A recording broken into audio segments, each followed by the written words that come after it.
Hello and welcome to the Tartan Touchline, the podcast where we talk all things football with a Scottish twist. From the top tier to the grassroots, we cover the game like no one else. Fetch a scarf, grab a cuppa or a tinny and join us for a right good gab. My name is Aidan and joining me as ever, my co-host, Lauren McCulloch.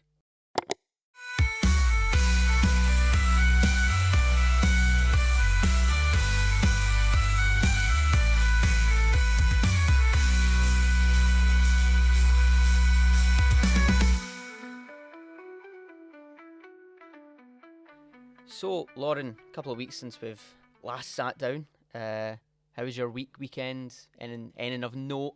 I mean, I know you had quite a good weekend in Paisley. Yeah, no, it was great. Was at the St Mirren game on Saturday. We won 5-1. I mean, to be fair, the result's been coming. It was just good to see us actually put the ball in the back of the net for once. Mm-hmm. But yeah, it was a really, really good result. And then my team won on Sunday as well, so it was a happy weekend all Congratulations. round. What was the score in your other game? We won 3-2, last minute winner, so can't complain. Love it. Cannot complain. Yeah, good weekend for you then. I was actually at St Mirren. It was funny because I texted you after the game. Oh, you can come every week now. It was really funny when I got there. So, the weather. What was the weather like? I thought it was a lovely day in Paisley. Oh, well, of course you would think it was a lovely day. I was sitting in the press box trying to use my laptop, not wanting it to get waterlogged. It was absolutely. It was funny.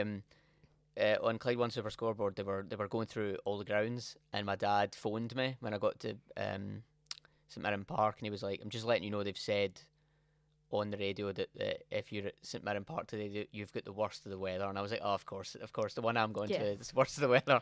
I was just scared in case the game got abandoned, and I was like, "No, surely not. Can't do this. Surely not. We're fine." Yeah, no, so I covered the game. It was really funny as well. When I got to the actual door to get into the media room, I knocked on the door and no one answered, and I was sitting out in the pouring rain, and I was like, someone's got to let me in here. And it's the first time I'd went there as well, so I didn't know where to go if the door didn't get opened. And then, just out of nowhere, Derek Ferguson came round the corner in his full Castore tracksuit. Nice. Wonder where he got that. Oh, I wonder.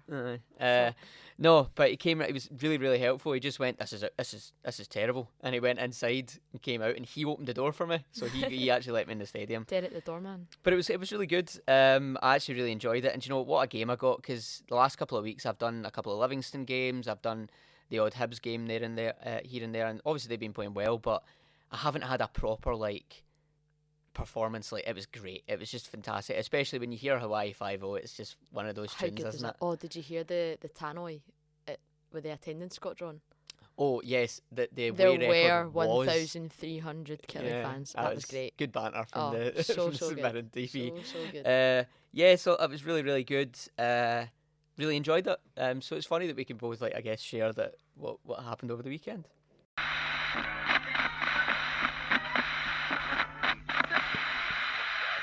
Before we left, there was an international break. We'll do a quick touch on it. What's your... Do we need to? We need to. We're a Scottish football podcast. I know sometimes it's really depressing being a Scottish football fan, isn't it? But yeah, I think everyone was kind of on a high from the result in Greece. I think you bring something back to Hampden, and you're thinking, you know what, we could actually maybe do this year. And then obviously, clearly, things went to pot, and yeah, we didn't really get the result that we wanted. A lot of fans are saying it might be better that we're in League B. For me personally, I prefer seeing us play against the bigger teams. I'd rather go and watch us play against your Spains, your Portugals, than Israel, Cyprus, all over again, all the time. I know, it's just disappointing. It is so disappointing. I mean, the thing is, what a result to bring back from Greece. I thought maybe in Greece we'd be doing well. We got brought back a draw, or at least brought back something to play for. To bring back a win, I know it was only a 1-0 win, but to bring back something to hold on to, and to throw it away the way they did, I think. Listen, I don't want to be too critical, but I was all for keeping Clark in after the Euros. But for me, I think maybe that is when he should have stepped aside. It was almost like that kind of, people are saying about Mikel Arteta, and certain managers can take a team so far, and then if they stick around too long, the performances start dipping a little bit. I think it's is it that Jamie Carragher saying, but with footballers, leave the football before the football leaves you? I feel like it's similar for a manager. I was always Clarkin as well, to be honest. I do think we do need a little bit of a freshen up now, though. It's not even that. I think also the SFA have left themselves in a tough situation now. There was an obvious replacement out there after the Euros. I think he might not have said yes, but I think they could have went after David Moyes. Yep. You think he would have freshened things up a little bit. I also think he wouldn't have been as loyal to Steve Clarke. Listen, they've done a service to Scotland and we can't thank them enough, but there's certain players, we spoke about it in the call-up last year, like, why are they still getting picked? Why are they still starting? I was very confused at his changes coming into the game at Hampden. You know, the team in Greece is the team that I would have played. They merited their starting places. To change that was a bit tricky, unless there was underlying issues, but I don't think there was. But yeah, I mean, it was disappointing, but do you know what? We move on to the World Cup qualifiers and hopefully we get a bit more joy from that. Yeah, and I guess that's the one thing Clarke has. If he was to guide us to a World Cup, albeit I understand it's probably easier to make an international tournament, and it ever has been, but if he was to guide us to a World Cup, he'll have taken us to 2 Euros and a World Cup. In a way, he can kind of go and dig his heels and go, yeah, fair play, I've done that. I've done my job. I've done enough to want to stay. So, yeah. Anyway, we'll move on to, I guess, club football. We're going to start, you know, we always say in our intro that we cover the grassroots, we cover the football pyramid as it is. We're going to start at the Lowland and Highland leagues. Oh. So, will we start in my hometown, Lowland League? Oh, why not? Start there. East Kilbride. East Kilbride captured their 4th Lowland League title. It's actually a record number of titles. We'll touch on that in a second, however. Back-to-back titles for them. I think it's the first time that's happened since Kelty Hearts, and that was Barry Ferguson. Of course it was. So, Everything's just Barry Ferguson these back days. to Barry, isn't Everything's Barry Ferguson these days. But yeah, so they're the only 3rd team to do it, along with Edinburgh City and Kelty Hearts, like I said. What I will say, those 2 other teams, when they did win the league the second time round, they did get promoted up into League 2. So East Kilbride can cross their fingers. What I will say, they're a team that are operating on a kind of level at this point that's above the rest of that Lowland League and probably the Highland League, to be honest. If they were to not make it this time, I think it's a problem, because that's 4 titles without a promotion. It's really hard to come up from the Highland and Lowland League. I mean, me and you have spoke off air. I don't agree with the playoff system at the very bottom. Yeah, tier. It's confusing. But yeah, they clinched the Lowland League Cup as well at the weekend. That's the 3rd time in 4 years. And they have a potential treble on their hands. 3 trophies coming back to East Kilbride. Obviously, I'm from East Kilbride. You know, you're from Paisley, I'm from East Kilbride.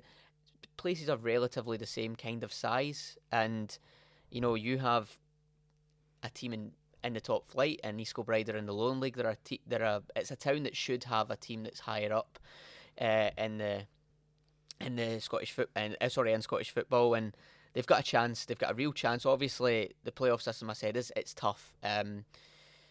But they'll be aiming for their 5th title in the South Challenge Cup as well. Mick Kennedy and Cy Ferry doing a great job at East Kilbride, and I think as well, obviously being from East Kilbride, I can't comment too much, but I think they're a team that they have owners that are greatly investing in things, and I think if they were to get that promotion up to League 2, I think you could see a stadium probably being built.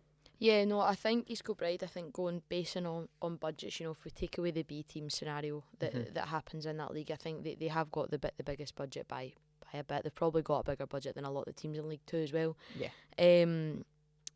As we've spoke about, the playoff system down there is tricky. How they've not been promoted previously, I'm not too sure. But yeah, I can't really see them.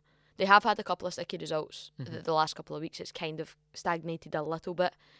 Obviously winning that trophy at the weekend there, that'll be a real boost for them going into the last run of games. They obviously had that remarkable result against Ayr United earlier on in the season as well. So they are a side I was there. Yeah, you were.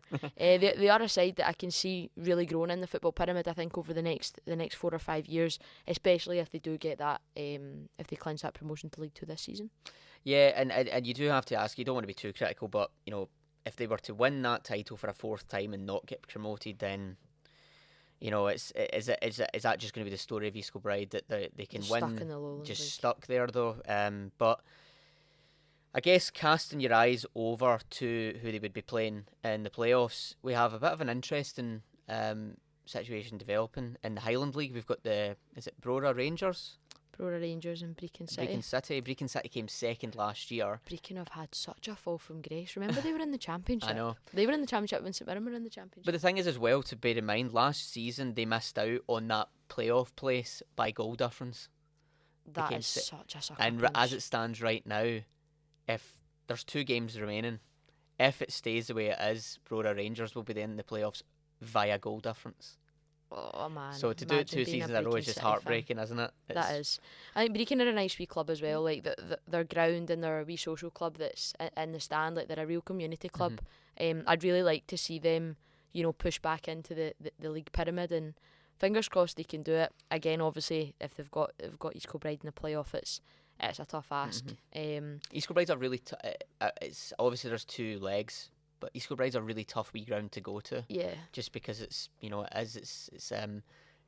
think the capacity is something like under 1,000 people. Yeah. So it's a tough wee place to go. It is tricky when you get to that level though, because as you'll probably mention a bit about the licensing, the criteria to actually get promoted. It's really tough for the small teams, who just want to grow, they want to get better, but with the licensing criteria, it hinders them. It stops them from doing that. It seems like there's a lack of encouragement to these clubs. Like where's the incentive? When a team like last year Bucky Thistle earned the right to play that playoff game against East Kilbride, but then get told, you don't have the correct license. They didn't have the SFA bronze license. So because they can't afford it, they can't progress. Which isn't fair. Yeah. They've merited the chance to do that. So or play that playoff place, and who knows, maybe they would have got to the second set of playoffs, but.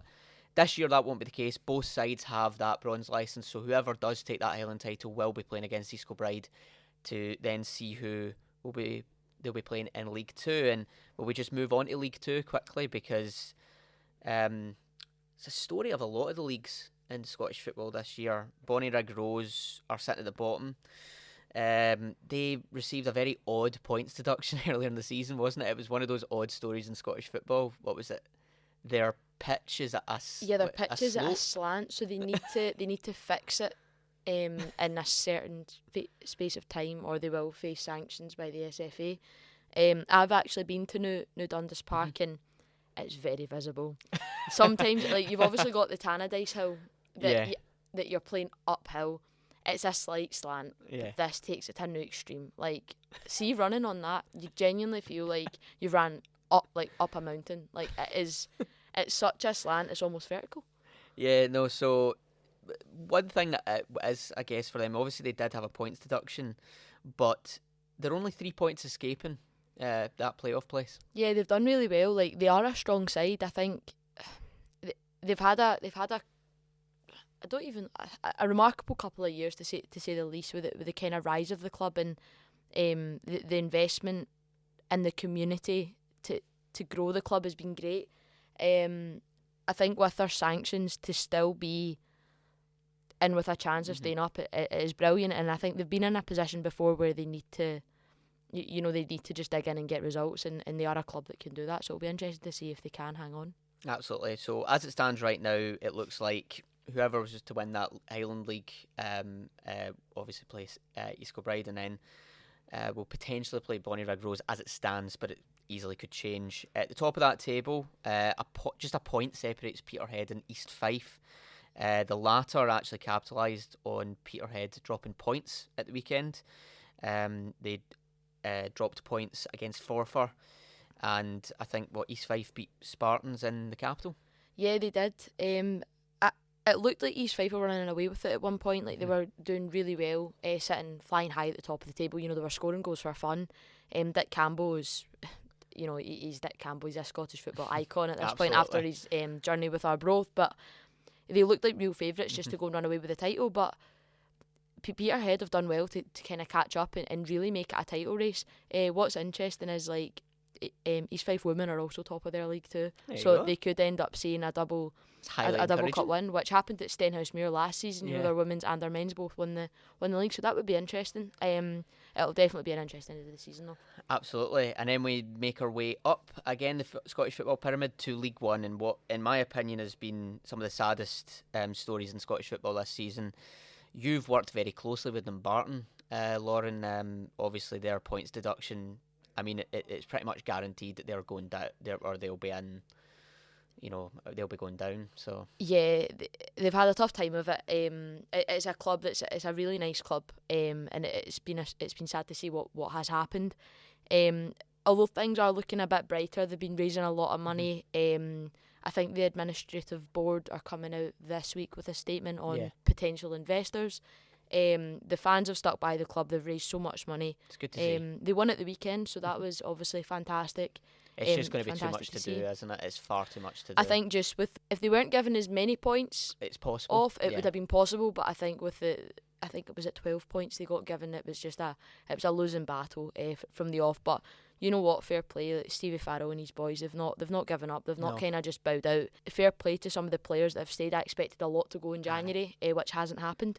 A fun fact though, they were onto their 6th goalkeeper of the season at the weekend there. So Shea Kelly was Chelsea in goals. all over. Yeah, so Shea Kelly was in goals for them. He's on loan from St Mirren. He's a young boy, but due to injury suspensions, they were onto their 6th goalkeeper of the season. So that's and the reason I say it's just such a sad, it's been such a league dominated by sad news. It's obviously Inverness as well, themselves also going into administration.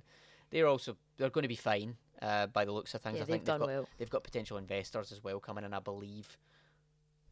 But yeah, really, really sad to see historic teams struggling like that financially. That's just not what you want to see. And then that's when you do unfortunately enter that territory of discussing is everything financially well balanced here, that teams like this can go that close to the wall. Complete other can of worms, I think.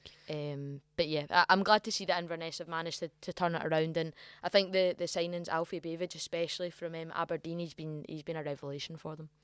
Absolutely. And then looking at the top end of the table, it's pretty much sewn up for Arbroath. They look like they're going to bounce back up after getting relegated last year. Arbroath, a couple of years ago, they flew so close to getting up into that top flight. I remember I was pure rooting for him and Dick Campbell. I went to the playoff against Kelly. I was pure rooting for them. Everybody was Arbroath. It's just one of those stories you're just like, please. And then when they're in the top flight, as a fan of the top flight, I'd be like, we've got to go to Arbroath.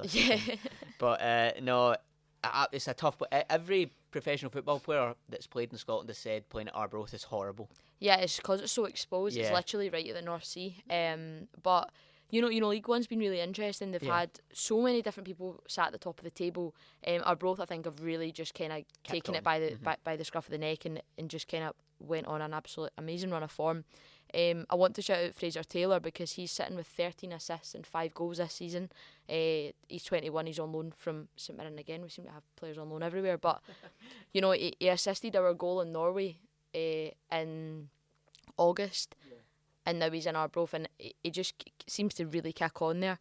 Yeah, and then obviously with regards to, just a wee shout out to Stenhousemuir. Obviously you've played for the women's team, but promoted last year and they're sitting in 3rd place. So. Yeah, they're doing really well. I think obviously coming straight up from League 2, it's a different kettle of fish, in League 1, but they've really hit a stride. They had a little bit of a sticky patch at the start of the season where they kind of struggled. But now they've found their feet, and Gary Naismith's doing a brilliant job. Yes, so then we continue our way up that pyramid, like we said, and a couple of, we've spoke a lot about that kind of title race, but it really looks like it's kind of at this point wrapped up as with regards to the title. You can't really see Falkirk throwing it away from here, can you? No, definitely not. I think when we spoke a couple of weeks ago, it was really tight. I think there was only a couple of points between the top 3. But Livingston and Ayr have both dropped points in recent weeks. Falkirk have continued to capitalise on that.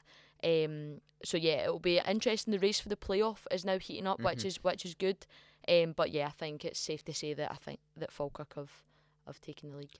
Yeah, no, they're 4 wins off the title. Livingston yesterday won the Scottish Challenge Cup in an absolute thrashing of Queen's Park, 5-0. Yeah, I didn't see that coming. Did you see that coming? I didn't see that coming at all. To be honest, when I seen it, I was shocked. I thought Livingston would win.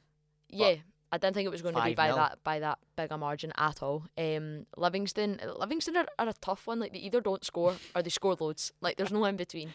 But I think that's the story of David Martindale and Livy, isn't it? Yeah, credit to Martindale. He's done a very good job since the turn of the year. They're unbeaten since January 4th in the league. They haven't lost a game.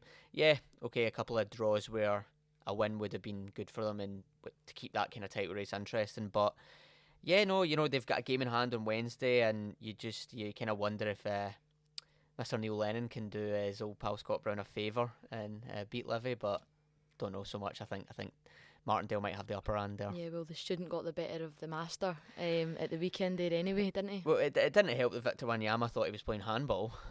I mean, it was some debut, wasn't it? Incredible. Like the story of him coming back, everyone's going, "Oh, he's back, he's back." Did you see the video of the guy with Wanyama 44 on the back of his Dunfermline top and a Neil Lennon mask? I didn't see that. That was something. It was something.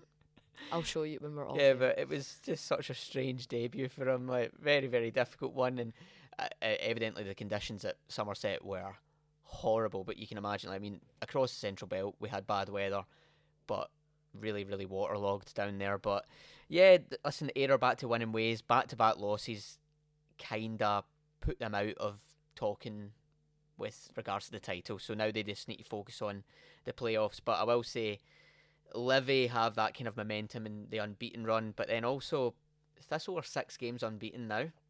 Brian Graham, someone needs to explain this man. We spoke about it the other episode, he just does it all, doesn't he? Yeah, he does everything. He's top scorer in the league. I think Thistle's unbeaten run has it's really flown under the radar. I think just with how tight it has been at the very top.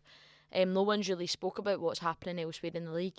Brian Graham, still the busiest man in football. Player, manager, women's manager. Referee. Just Mr. Partick Thistle, absolutely. Isn't he? Yeah, I think, just slightly off topic though, I think the women's team are feeling the effects of this now. They've really hit a sticky run, right. And are now threatened with relegation. So he's human. He is human. He is human. But nobody can fault his efforts for the club. I think he's given absolutely everything he's got to, try and balance everything. I do think there becomes a point where it's like, right, either Partick need a manager, or they give it to Brian Graham and they find someone to take on the women's setup. But it is absolutely insane how he's doing what he's doing. I've got no idea. And the reason that I bring up, Thistle and that kind of unbeaten streak, obviously there are back to winning ways, but the thing is, see, once you enter the playoffs and you know that you can't win the title, it doesn't really matter if you're in second place. No. That doesn't matter. No. It matters who can win those playoff games, and Thistle have just got this wee bit of momentum going on right now. Livy have the momentum. Ayr have been a wee bit... They had such a good run for a period of time after the new year, but it seems to have just fallen off a little bit. Yeah, I'm thinking about playoffs though, and if we look back, Ayr and Partick are playoffs merchants really. Aye. They're always in the playoffs, so they've got form, they know what it takes, they know what it's like, apart from when they get obviously to the final hurdle. But in terms of the 3rd v 4th, 2nd v 3rd or 4th, they know what it takes. Livingston, it's new to them, so it'll be interesting. I would look at it another way. I was at the Livingston and Falkirk game. What I would say was a fantastic result for Livingston. But I spoke to one of the fans after the game, and he said, what are your thoughts? And I said, with regards to the top flight, if I'm playing Livingston, that's the one I would least like to play in that playoff game out of the 3 that are currently in the playoff spots. So if Livy can get past the other teams, I think we could see 2 teams coming up potentially. I think if it's Ayr or Thistle, I think we'll just see one team get promoted potentially, and that's just a bold claim from myself. I think it just depends on the form of the Premiership side, doesn't it? Other than Neil Lennon now being the manager of Dunfermline, can he save them? That's really all with regards to the championships. We'll move on to the top flight. Where should we start? 2 games before the split. We're now 2 games away. Will we start at? We'll talk about it later. What we think of the result of the weekend. Will I just let you go? We start there, no? Do you want to start? It was fantastic. No, it was really good. I think, as I said earlier on in the show, the results been coming. We've had some really solid performances over the last few weeks. We've had some horrid luck, like Olasanya sending off against Motherwell. Obviously the SFA come out and say it's a mistake, but then, he still is banned, which makes no sense. But hey ho, we move on. We started the game really brightly, created quite a lot of chances, and the difference between this week and weeks gone by, we've scored. Taking your chances a lot better. 100%. I think we looked a lot more composed in front of goal. Zach Hemming had no saves to make. Apart from the penalty that was obviously given away in the last minute as a kind of consolation, I thought it was a kind of silly challenge from Richard Taylor. You know, the boy's got his back to goal. He looked quite frustrated. He's not going anywhere. That's the thing about Richard Taylor. You know, he's a fantastic defender. Like, I think he's fantastic, but he has got a mistake in him. But, you know, he's still young. He's still learning. But, yeah, Caelan Boyd-Munns took his 2 goals absolutely superbly. I don't know if he needs concussion every week. I'm not going to lie. He went down. I know he went down. Like, I went, looks a badging, and then he was fine. Oh no, this was before he got stretchered off against this Motherwell because he got knocked out. Oh, right. And so then he comes back and he gets whacked in the face with the ball, and then he turns into like prime Iniesta, just controlling the middle of the park, and you're like, okay, like we all knew he was good, but that was Caelan Boyd-Munns back to his absolute best. I want to shout out Declan John. I thought he was superb as well after just signing a new contract. Way he took his goal was the goal of the game. The touch, the touch out of his feet, and then just to lash that beyond McCrory, it was incredible. He could have easily went for the far sided corner. It was. I don't know if he did it deliberately, but he chose the tougher of the options and put it right past McCrory. I think it was because he seen that Robbie McCrory was just fumbling everything. He had a came bit of a at howler. Me. He did have a bit of a howler. I mean, it was the first couple of minutes, and he had the ball at his feet, and he was really lucky. He took it by Ayunga, and then he took it by Ayunga again, and I'm like, if you try that one more time, that ball's getting taken off you. It was a long game for him. I would say, listen, all credit to St Mirren's. I think St Mirren.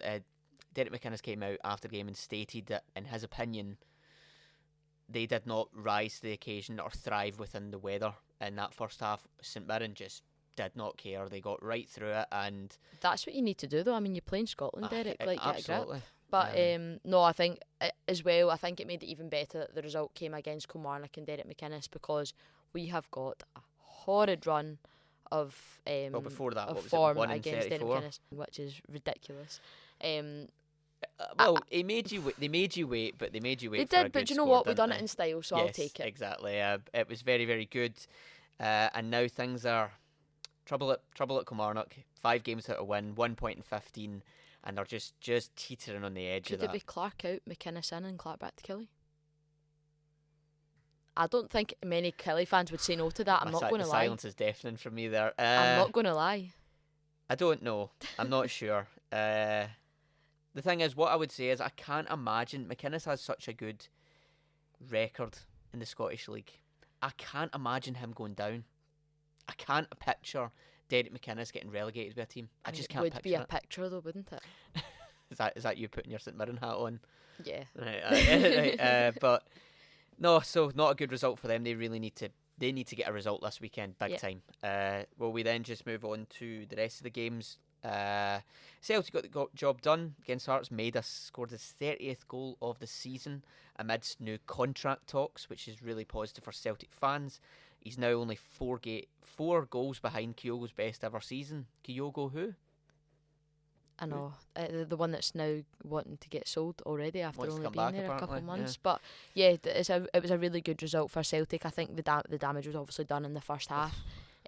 Just came out the traps absolutely flying. Hearts could not cope at all. Hearts had a good start to the game, put Celtic's backline under a little bit of pressure in the early opening moments, but it's the best the front three have looked together. They were very clinical, and we spoke about it in the last episode, Celtic very much, I think, liked having Callum McGregor back in the lineup. Yeah, he just makes them tick. He does all the dirty work and lets everybody else look good, and I think when Celtic get going, they get going. Mm-hmm. And after they scored that first goal, I don't think there was any going back. It was a brilliant pass from McGregor. A couple of other things. Sinsalo got a chance to start, and I'm going to be honest with you.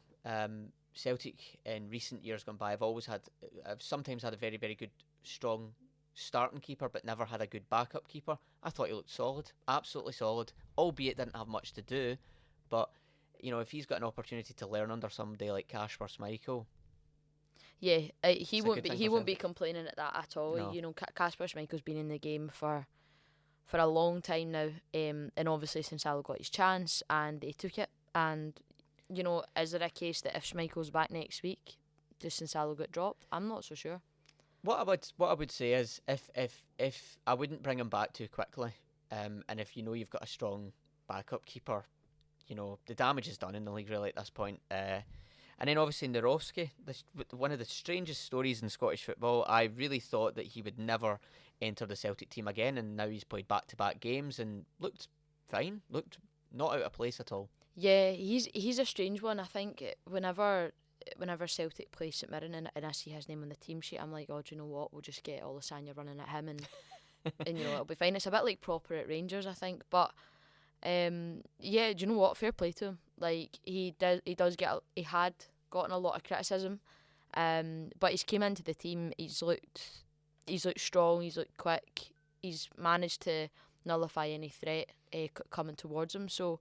Do you know what? He's taking his chance. Because he was probably the best player in the park in the Old Firm game. Aye. He's taking his chance, so fair play to him. Yeah. Rangers come back against What a game that Dundee. was, by the way. What a game. Hard one to take for Dundee. Dundee, it was the first time they've scored 3 goals against Rangers since 1992.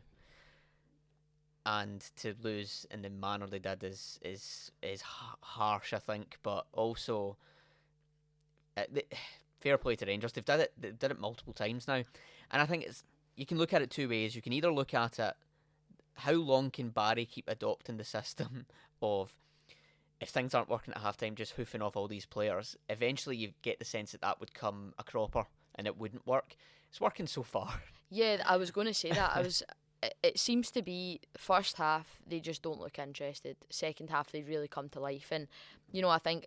Obviously, Dundee scoring that early goal through Simon Murray, which I thought he took that superbly. I thought there was very questionable defending by Tavernier. Obviously, them going ahead so early, sometimes you feel like, right, you've poked the bear a little bit. Scoring against either of the Old Firm sides that early, there's a long way to go. You would rather score in the 89th than the first minute. But yeah, it was very harsh on Dundee. Fair play to Rangers for sticking at it till the last minute to actually grind out the win. Joe Shaughnessy he was hero to villain, wasn't he? Scored at one end and then scored in his own net the other end. That's the second time that's happened, I think. Joe Shaughnessy scoring into Trevor Carson. I know. But yeah, do you know what? I don't even think it was. Sometimes when somebody scores no goal, it's a howler. I thought it was really unfortunate. It was an actual really good finish. I thought it was unfortunate. Yeah. Really tough one to take for Dundee and Tony Docherty, but you get the sense that Barry Ferguson is just trying to weed out the players, I guess, that aren't going to show up every single week and show up for 45 minutes each way. So yeah, Rangers managed to get that comeback win, and then we'll move on to the capital. We'll move on to Hibs. Now 15 games unbeaten in the league. That's actually insane. Like, imagine saying that before Christmas. No, and do you know what? They're playing incredibly good football, and they face off against Rangers this weekend. I can't. It's really, really tough to say, but I can't see Hibs losing. No, I could see a draw, but I can't see Hibs losing, which is incredible to say. They've just now found a way to get a result, and that's what was missing. I think at the start of the season, they were on this really poor run of form. David Gray was on a sugary peg, and then he's just turned it round and it's done a full 180, and now you're looking at it and you're like, they could really kick on here and push for third, and stay in that third spot. It is incredible. It's absolutely incredible, and fair play to them. And then lastly, 2, I would say, really good results for the new firm. Is that what they're called? Oh, can we not? Sorry. 2 good results. I think Aberdeen looked right back in form. They were excellent against Motherwell, and those are the results that I think Dundee United have been missing in the last couple of weeks. Just get the win, get the 3 points. They've now put themselves they've 5 points clear of Hearts now. I think that was a really good win at Dingwall. Yeah, well, Dundee United, they're now confirmed in the top 6, so that's that was good. That was good for them, especially after the sticky patch that kind of seen them free fall a little bit. Just give one shout out to Aberdeen. Did you see their fans, the tifo? You've got to say, despite it was an incredible, the tifo was fantastic, and there is still just a synergy amongst the fans and the players, despite that horrible run of form. They obviously remember where things were at the start of the season. So, did you see Papa Gay's challenge on Andy Halliday? The scissor challenge, trying to take his legs away from him. First time I saw it, I thought that could have been a red. Second time I saw it, I thought he was probably lucky not to get a red, but I'm not. It's one of those ones, isn't it? Either way, depending on the referee, I guess. I think it's one of those ones, if the ref sends him off, it doesn't get overturned by VAR. No, not at all. It's one of those ones. What this weekend has done is made it really interesting for that kind of that sixth place now, because Hearts and Motherwell. Hearts and Motherwell. So yeah, it's really hotting up to see who's going to get that last. And Hearts and Motherwell play each other. Yes. So that will be interesting. Yes. So, and then obviously at the bottom of the table, that kind of fight for survival. County have a bit of a gap, but it is Dundee and St Johnstone. St Johnstone went on a decent wee run of form for a while, but I think now the damage was done. I think in the early parts of the season, and it's just going to be a wee bit too much for them to make up potentially. Yeah, I think so as well. I mean, they've done well to get themselves back into contention. Don't get me wrong, but I do think that gap was just a bit of a too big a mountain to climb.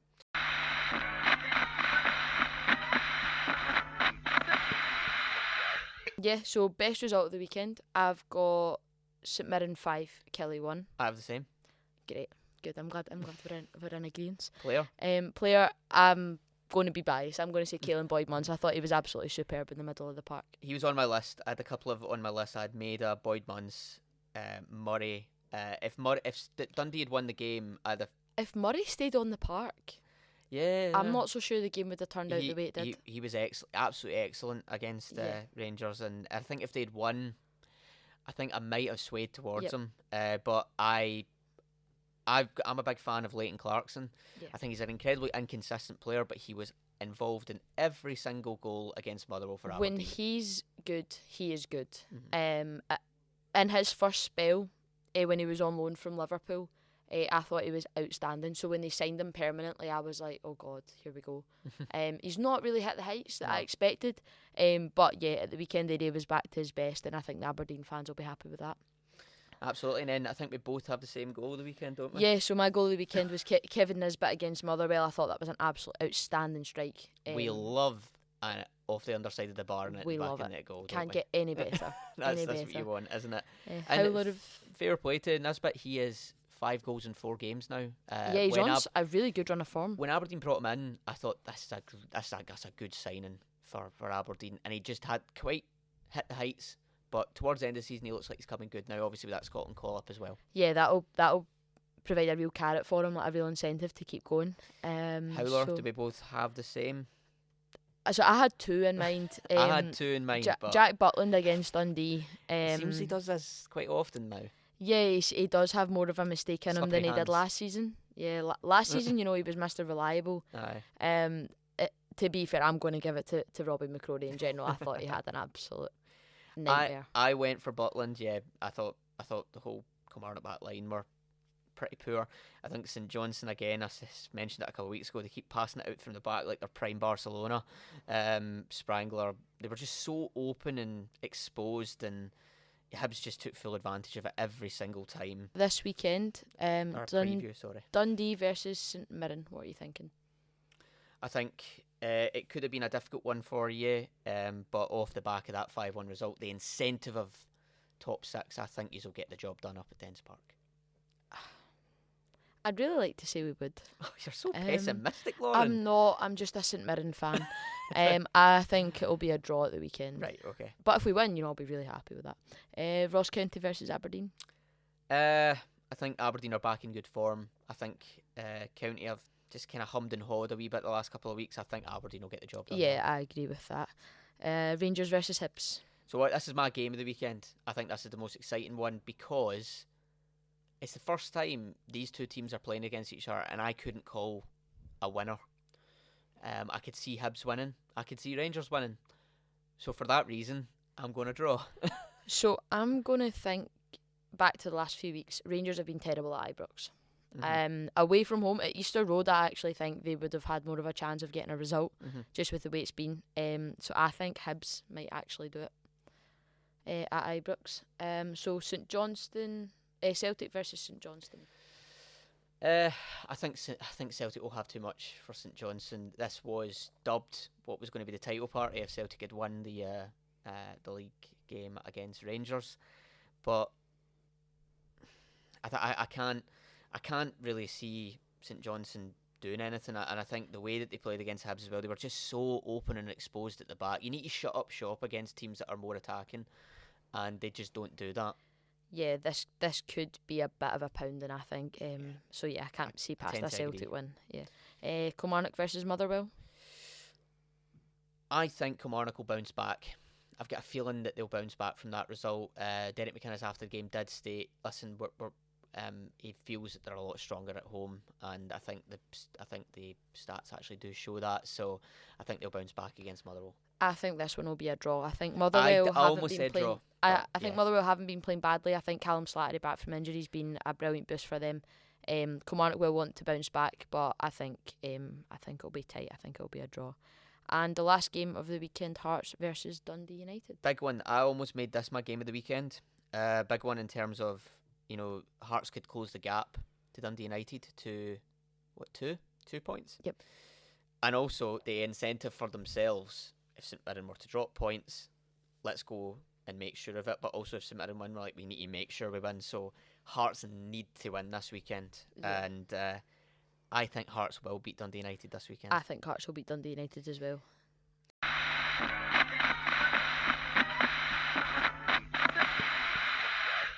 Yeah, so the big debate this weekend, we are going with the women's title race in SWPL 1.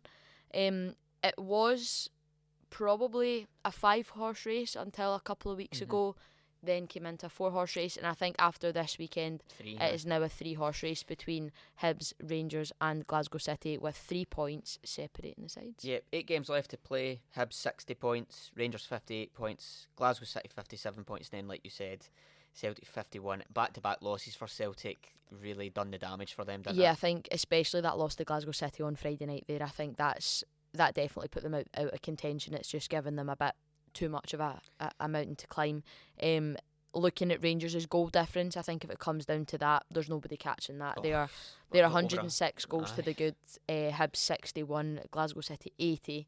I just want to fire this at you. The front line of Rangers, if I go for the three front line for Rangers, Hibs and City, between Hardy, Wilkinson and Kirsty Howitt, 62 goals this season.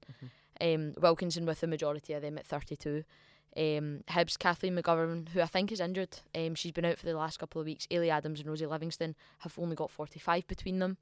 And then at City, you've got Kozlovo, Brenna Lovera and Robbo, who have 39 between them. So even looking beyond, Rio Hardy, Katie Wilkinson and Kirsty Howitt, Rangers have got this really exciting prospect, Laura Berry, who was at Motherwell on loan, start of the season, brought her back, who seems to score. Her goal per game ratio must be insane. Her goal per minute ratio must be insane.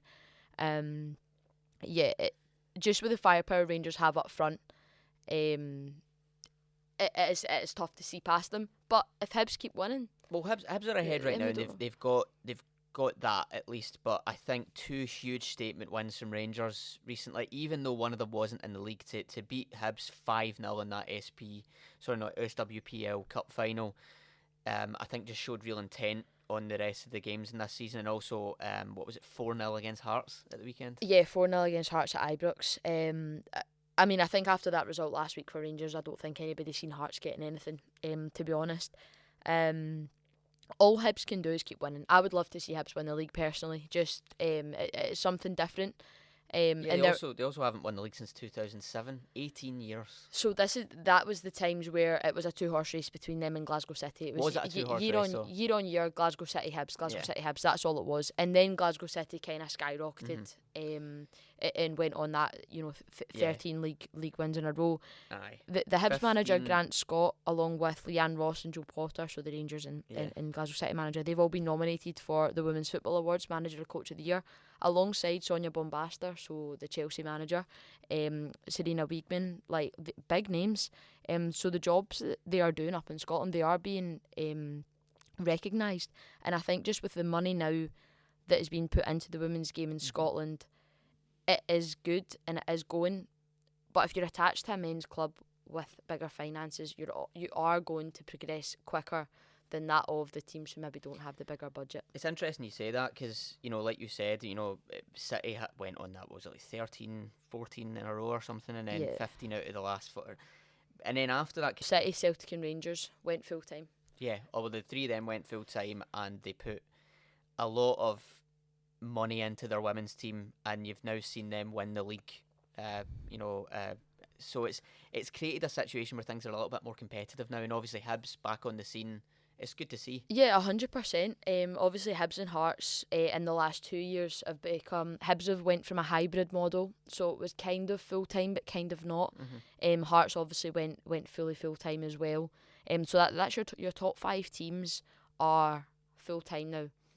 That does create a bit of a gap everywhere else, but if we can slowly close the gap year on year, then it saves it from being a 2-3 horse race. Yeah. If you can have a top 6 and a bottom 6, and then the bottom 6 maybe starts challenging after getting investment. I mean, I look at Aberdeen.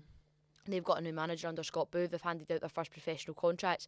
They're on a real rise. Dundee United, as much as they're struggling at the bottom of the table, they've handed out professional contracts as well. So we are starting to see a shift and a change. I don't think it will be long until we see an SWPL that maybe mimics the SPL, just based on investment, infrastructure and things. But yeah, it's on the up. It's exciting, and it will be interesting to see how the last few weeks pan out, because everyone needs to play each other twice. And I think Hibs responded well after that kind of cup loss. A 3-0 win against Motherwell. They made sure that we are still going to be hard to beat here for this title. So 8 games left to play. Who's your money on? My money's on Rangers, but I would really like to see Hibs win it. Yeah, I think Rangers will win it, but I think I'd like to see Hibs win. That is all from us on this edition of the Tartan Touchline. Please do write in with feedback, suggestions and anything you would like us to cover. You can find us on Instagram, Facebook, TikTok and Twitter. You can even write to us at thetartantouchline@gmail.com. Thank you very much for listening. I've been Aidan Gilbride. And I've been Laura McCulloch. Catch you next time.